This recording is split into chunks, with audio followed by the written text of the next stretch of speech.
Hello বাঙালি, আবার চলে এলাম একটা নিউ মিনি ব্লগ নিয়ে তোমাদের কাছে। ঠিক আছে, চলো মিনি ব্লগটা কি করতে চলেছে আজকে দেখাচ্ছি। ফার্স্ট টাইম কোনো গ্রোসারি অর্ডার করলাম, তাও আবার টাটা নিউ অ্যাপ থেকে। ঠিক আছে, তো দেখতে পাচ্ছ বিল আমার হাতেই আছে। ঠিক আছে, কি অর্ডার করেছিলাম না অর্ডার করেছিলাম সব তোমাদের দেখাবো।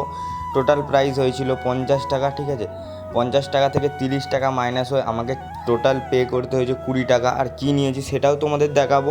ঠিক আছে, এই ব্লগটায় দেখাবো আর এর পরের ব্লগটায় পুরো তৈরি করে জিনিসটা দেখাবো। গ্রোসারি মানে কিছু খাবার জিনিসই থাকবে। ঠিক আছে, চলো তোমরা দেখো আর কমেন্টে সবাই জানাও। অর্ডার করেছিলাম হলো এইটা ইপি পাস্তা। ঠিক আছে, ইপি পাস্তাটা অর্ডার করেছিলাম, এটার দাম হলো 25 টাকা। আর 25 টাকা চার্জ নিয়ে পুরো 50 টাকা হয়েছিল। আর 30টা কয়েন ছিল আমার, আর একটা কয়েন 1 টাকার সমান, তাই জন্য 30 টাকা মাইনাস হয়ে। এরকম মিনি ব্লগ দেখতে চাইলে চ্যানেলটা অবশ্যই সাবস্ক্রাইব করে নিও, আর ভিডিওটা ভালো লাগলে লাইক করে দিও। চলো নেক্সট মিনি ব্লগে দেখা হচ্ছে। Tata, bye bye.